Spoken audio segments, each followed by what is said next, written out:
always your number one. SM Radio Station. Love Radio. Hey! Tambala na! At eto na sila, ang nag-iisang masugid na tagahanga ni Nicole Yala. Chris Chuper! Kasama ang nag-iisang die-hard fan ni Chris Chuper, Nicole Yala! Mula sa Mahiwagang Burnay, ang kwento.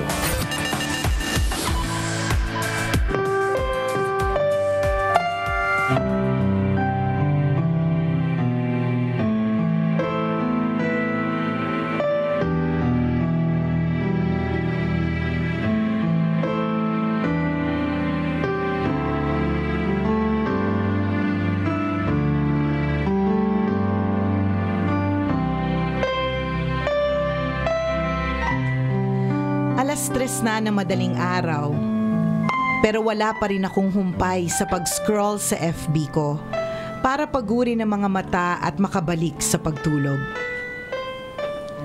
Habang nasa kalagitnaan ng pag-scroll, isang profile picture update ang tumawag sa aking pansin. Tinitigan kong mabuti ang larawan at tama ako. Ikaw nga ang nasa litrato. Alam kong madami akong kaibigan sa Facebook na hindi ko naman talaga kaibigan sa totoong buhay. Nung nakita kita, hindi ko lubos maunawaan kung bakit nananatili pa rin tayong magkaibigan sa mundo ng mapagpanggap na social media. Pero sa realidad, hindi na sumasagi pa sa isip ko ang kalokohang babalik pa din tayo sa pagiging magkakilala.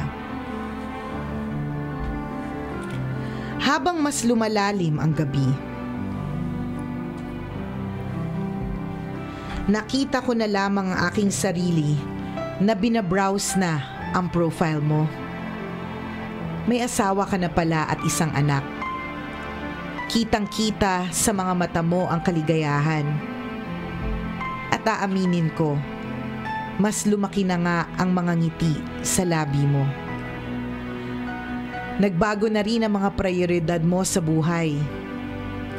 Hindi ko na maalala ang huling beses na napadpad ako sa wall mo. Sobrang laki na nagbago mula nang huli tayong mag-usap. May 10 taon na ang lumipas. Kung tatanungin mo ako, hindi ko na rin alam kung kailan ko binigay sa'yo ang matamis kong oo at paano tayo humantong kung nasan tayo ngayon. Pero sa loob ng 1 minuto, nagdesisyon akong sumakay sa time machine at bumalik sa taong 2008. Ito yung mga panahon kung saan nagkakagulo ang mga kabataan sa pagnood ng High School Musical. Sabay-sabay na kinakanta sa mga silid-aralan ang mga awit ng Typecast at Chico Sai. Ito rin yung mga panahon na hindi magkanda-ugaga ang mga teenagers sa pagbili ng teddy bear sa Blue Magic at makikinang na silver na kwintas para ipangregalo sa kasintahan. Sa sandaling minuto na nakasakay ako sa time machine, ikaw lang ang naalala ko. Mukha mo ang nakikita ko. Napakasarap balikan ang 9 na araw ng simbang gabi na ikaw ang kasama ko at ang mga dasal na sabay nating sinambit hanggang makumpleto natin ang panata. Naalala ko rin yung mga panahon na matyaga mong hinihintay ang pagtatapos ng aking klase para masabayan ako sa pag-uwi. Nasasariwa ko pa ang ilang beses na hindi ka nag-recess, makatipid lang ng pera na pang-date natin. Higit sa lahat, naaalala ko pa kung papaano tumigil ang mundo ko nung isang araw ay ginulat mo ko at dahan-dahang dinampian ng unang halik. Hindi ko maipaliwanag, pero para akong nakuryente mula ulo hanggang paa. Parang naghiwalay yung katawan ko at kaluluwa. Sa mga sandaling yon na nakasakay ako sa kalawakan at ninanamnam ang ruta ng time machine, unti-unti na lang akong napapangiti. Mga ngiti ng isang binibini na parang biglang bumalik sa pagkabata. Ngunit sa kabila ng masasayang alaalang ito, dumating din yung panahon nang bigla ka na lang nawala. Yung high school romance ko, parang bula na lang na naglaho. Bumalik sa isip ko ang kirot sa puso dahil sa unang pagkasawi sa pag-ibig na binigay mo. Naging national anthem ng buhay ko ang mga malulungkot na kanta ng FM sa radio.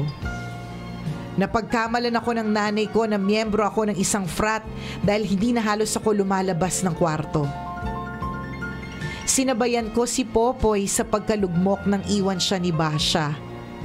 At katulad nila, umasa din ako na babalik ka pa. Pero hindi naman pelikula ang buhay natin, di ba? Totoo nga na if you loved someone, there will still be some of that love no matter how much you deny it. Hindi ko sinasabi na mahal pa din kita hanggang ngayon. Pero malaking parte ng buhay ko ay nandun ka. Parte ng buhay ko kung saan para akong nasa alapaap sa sobrang saya. At parte rin ng buhay ko kung saan lumagpak ako sa lupa. Fast forward tayo sa panahon ngayon, taong 2019.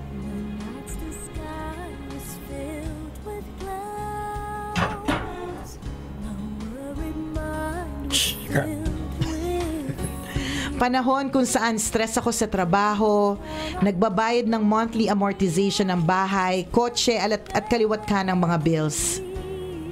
Nandito na ako ngayon, 11 taon ang nakalipas. Nakakatawang isipin na parang kailan lang, akala ko katapusan na ng mundo dahil sa breakup natin. Akala ko hindi na ako makakabangon pa. Noon isang text mo lang agad-agad na ako magpapaload at mababaliw. Aasa na naman na may mailalaban pa. Siguro nga masyado pa tayong marupok noon para sa isang seryosong relasyon. Immature pa tayo para sa mga malalaking desisyon. Once upon a time, akala natin tayong dalawa lang ang tao sa mundo. Pero hindi rin pala aabot sa and they lived happily ever after. Lumuwas ako ng Maynila para mag-aral ng kolehiyo.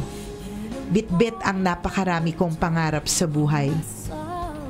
Kasabay nito, bit-bit yung pag-asang magmamahal akong muli. At nagmahal nga akong muli. Nawala ang sakit, nawala ang lahat ng emosyon na meron ako para sa'yo. Napalitan ang lahat ng sakit ng panibagong saya at pag-asa. Minsan pala talaga, sa sobrang pagmamahal natin, nabubulag tayo ng kung ano ang nasa ating harapan. Yung akala mo siya na yung una't huling magmamahal sa'yo, pero magugulat ka dahil may darating pa pala. Isasampal sa'yo ng panahon na may mas nararapat at mas karapat-dapat na pag-alayan ng pagmamahal na ipinagkait sa'yo ng nakalipas na panahon. Pagmamahal na walang hinihinging kapalit. Pagmamahal na uuwian mo at iyong-iyo hanggang dulo. Pagmamahal na ngayon ay meron ako. Sa March 22, I'm celebrating my 9th anniversary with my boyfriend. Siya ang kaibigan, pamilya at kasama ko ngayon sa hamon ng buhay. Matapos ang ilang minutong paglakbay ng diwa, bumaba na ako muli sa time machine. Pinindot ko ang like button sa profile picture update mo. Sa pagtulog masaya akong bumalik at wala nang pait. Ako po si Tin, isang tambalanista, at ito ang love story ko. You change my life. I'll never be the same, no.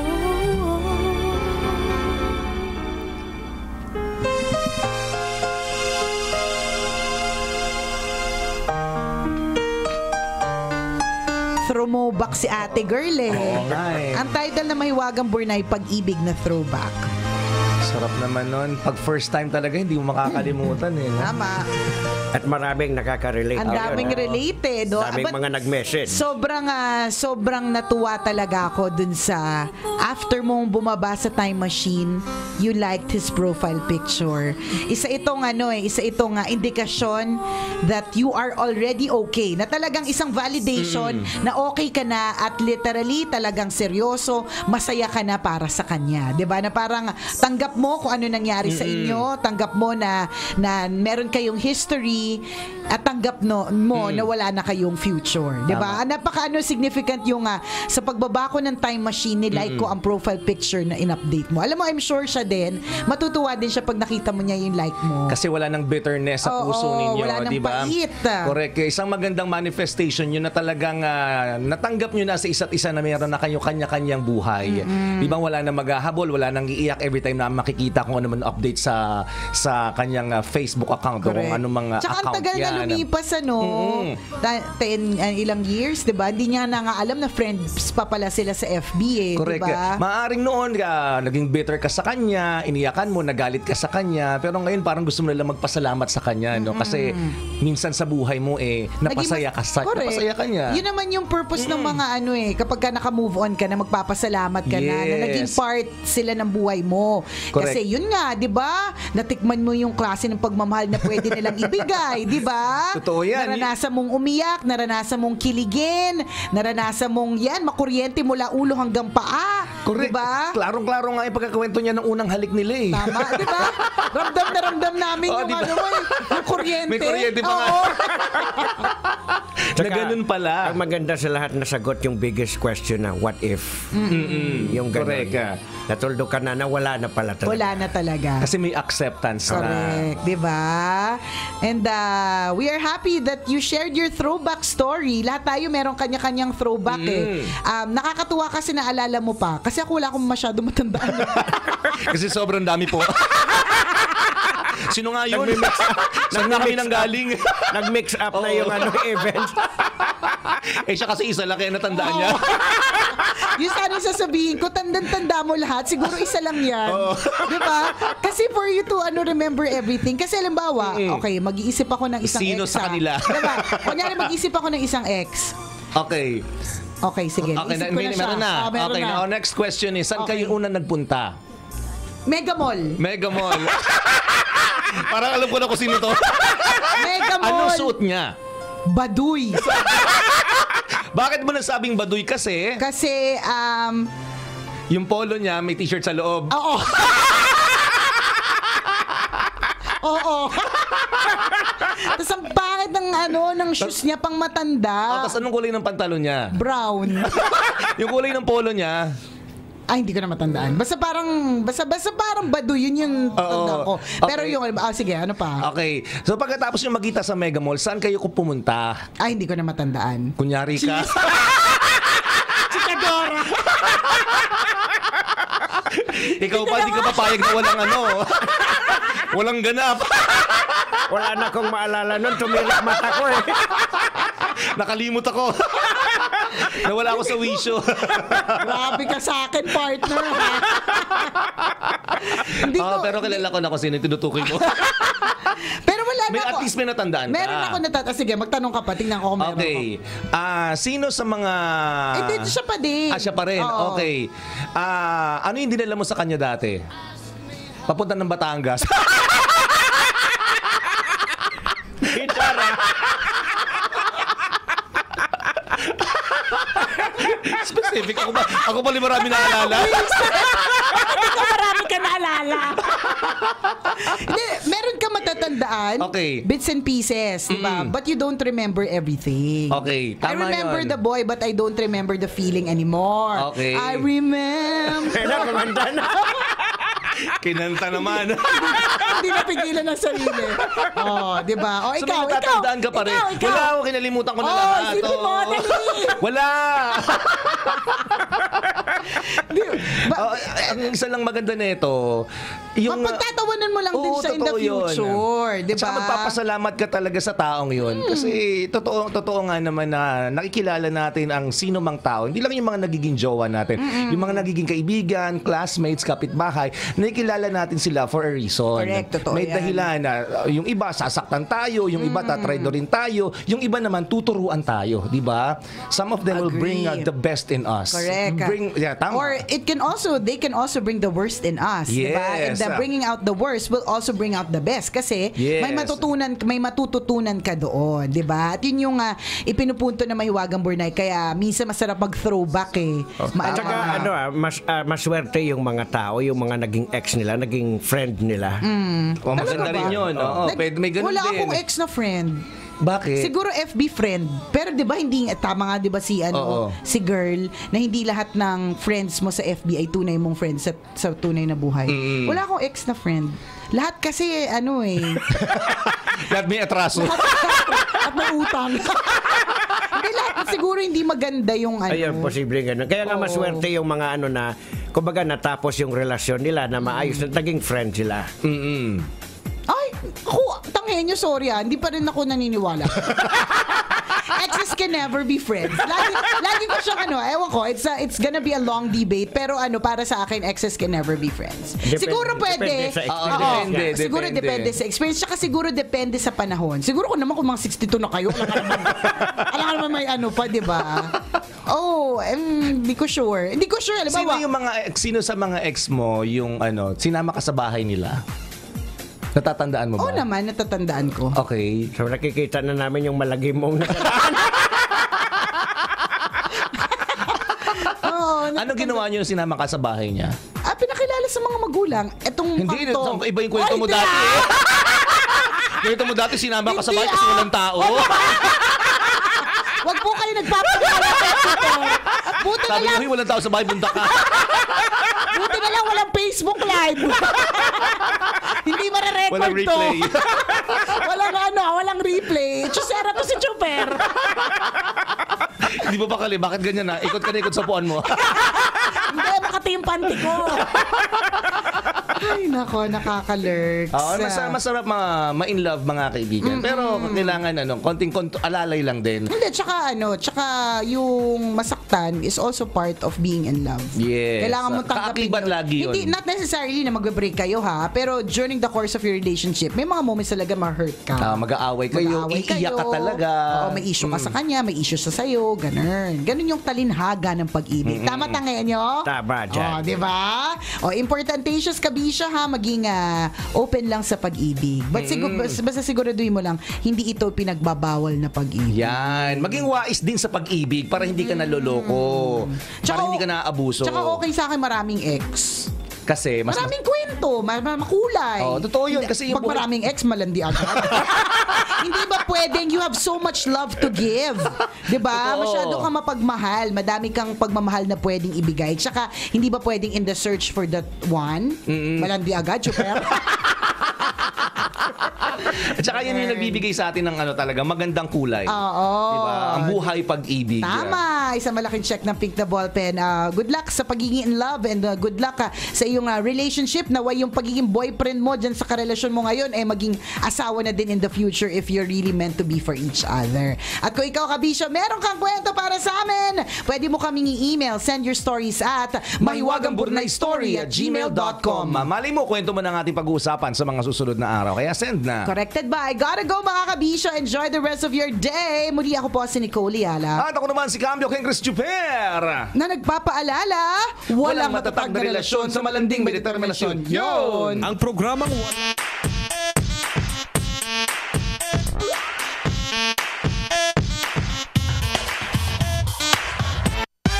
Love lang. Always your number one. SM Radio Station. Love Radio.